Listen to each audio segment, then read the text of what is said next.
I learned to play Magic so many years ago through a school club. I'm sure many different schools had a similar club with a different name. Ours was officially called the Sci-Fi Fantasy Club, but it was normally just shortened down to Sci-Fi. We normally played this game called Palladium. If you don't know what it was just a rip-off of D&D. You usually use percentiles more than D20s. But one year, the teacher who ran Sci-Fi decided to step down because he was just involved with so many other clubs at the school. And the teacher who took it over loved playing Magic the Gathering. So she taught this group of a dozen or so nerdy teenagers how to play Magic the Gathering. Fast forward a year and a bit, and more people joined, and the club just grew with a bunch of people playing Magic. It was great. We had like a self-contained community of people playing Magic the Gathering. It was like a dozen or so kids. We'd meet one day, Wednesday, Friday at lunch. I long for those days, especially the early ones. The power level was so low, so you had to be crafty. This predates me playing Commander too. It was just 60 cards, whatever you own. And I say 60 cards loosely because there were several decks that were way over 60 cards. It should be no surprise that I got really into it. I'm here nearly a decade later and I get paid to talk about Magic the Gathering. And with getting into Magic, I started following YouTubers that make Magic content.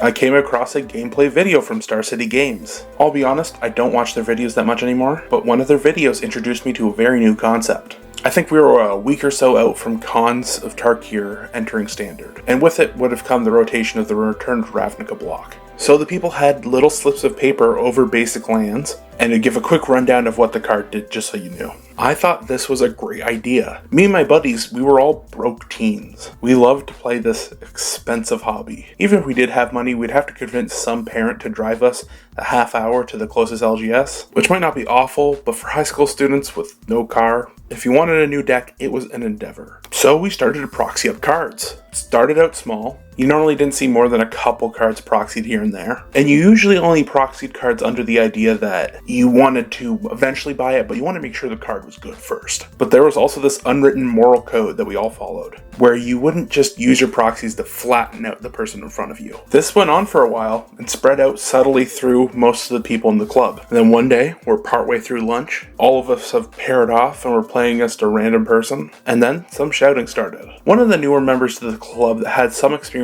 outside of Magic, we'll call them Billy, was playing against someone who's been in the club for a while. We'll call them Timmy. Timmy played a proxy card. He'd been testing this deck out for a while, but had just been waiting for the right moment to buy all the cards. Billy thought this was unacceptable. After all, what Timmy did wasn't playing an actual Magic card. It was a proxy. Timmy didn't have this card, so he should be allowed to play it. What was stopping Billy from coming back tomorrow with a deck with all the power 9 and just winning turn 0? And even a decade later, this is still an argument a lot of people use against proxies. This argument happens everywhere paper Magic is played, and especially on online forums. And I think I totally get both sides. For Timmy, the proxy player, he had certain expectations when he sat down to play. He knew that his deck had proxies, and he didn't think that was that big of a deal because so many other people's decks also had proxies in them. Proxies were just part of the game now. We had opened Pandora's deck box, and for better or for worse, we couldn't close it. He had looked a list up online that seemed fun, and it seemed like it'd be on par power-wise with what the group was playing. He was missing some of the higher-end rares, so he decided to proxy them, until he could either afford them, or just to make sure they're even worth buying. Now, despite all this, he was at fault a little. I won't put all of the blame on either Timmy or Billy, because like most things in life, it's not all black and white. But Timmy beforehand should have told Billy that he was running proxies. He did have the preconceived notion that everyone in the club was fine with it, when in reality it was more like a subgroup of this club were familiar and were playing proxies. Knowledge and consent are very important for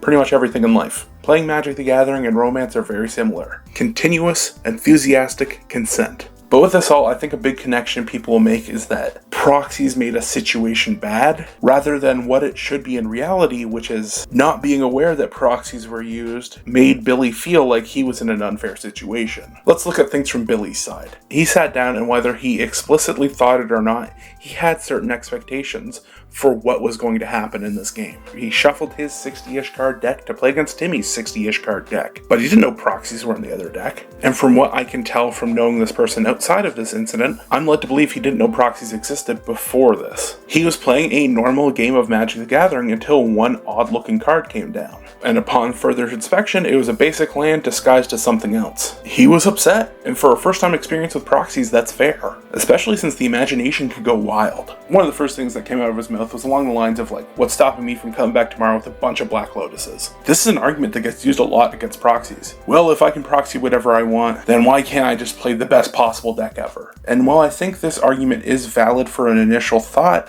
I think it's very surface level. I don't blame this for being the first thought, but I think it needs some more critical thinking. I think a very good response to this comes from a friend of the channel, Mr. Badger. He also goes by Fat Scottish Boy on other socials. He says, if you're playing Mana Crypt at a table that doesn't want it, it doesn't matter if it's an official print or not. The proxy is never the problem. I think this is an excellent point, and he has a great way with words. When we sit down to play a game of Magic the Gathering, we have expectations for what our opponents are going to be throwing at us. If you think your opponent is going to be able to sit down and win by turn 1, then you expect the stuff that Legacy is made out of. If you're expecting some long, drawn-out game where you both pilot some homebrew, funny, goofy deck, and they throw down fast mana and they're able to win by turn 1, you're going to get upset. This argument shouldn't be against proxies, it should be about balanced gameplay.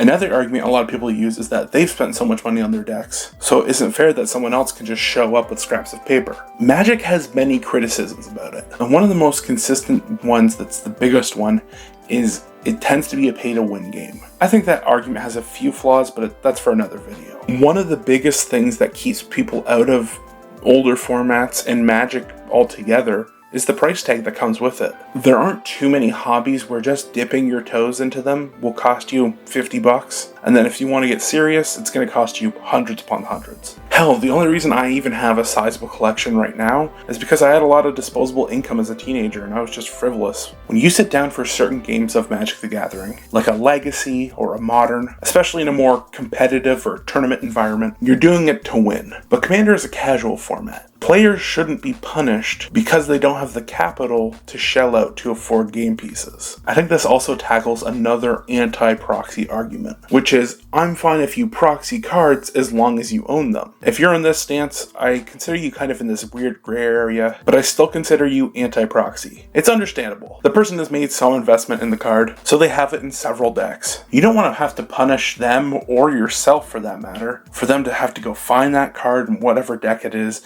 pull it out of the sleeve, re-sleeve it, and throw it into this new deck. This way, just proxy, get it over with, it's nice and clean. But if you can make that mental jump of allowing proxies because someone has a single copy of the card, it shouldn't be that difficult to make the jump to allowing proxies even if that person doesn't have that card. You're already expecting someone not to have all of the game pieces, so why not one fewer? So let's wrap this up with some of my final ideas. I think proxies are good, especially with how expensive Magic can be. I tend not to use proxies myself, but if I sat down across from someone and they told me they're playing with proxies, I'd be totally fine with it. But I think that is a big part of proxies too. If you're going to proxy and break the standard expectations of what a Magic game is, you need to be clear beforehand. And if the person isn't happy about that and isn't going to play against proxies, I think you still need to be okay with that decision. I don't expect WotC to come out tomorrow and be like, hey gamers, proxies are great. But I think this needs to become almost a fundamental part of the game. I also know some stores are okay with proxies, which right on. I totally understand the stores that aren't okay with proxies, but we should celebrate the stores that are okay with them. And at the end of the day, proxying Magic cards is the closest and nerdiest way we can get to seizing the means of production. And if that doesn't make you pro-proxy, I don't know what will. So proxies. This was a very different video, but I enjoyed flexing my writing muscles. What is your opinion on proxies? I went to TikTok, I went to Twitter, I went to even the YouTube community page, and I've heard from tons of people, but I'm still looking forward to hearing from you. So let me know in the comments.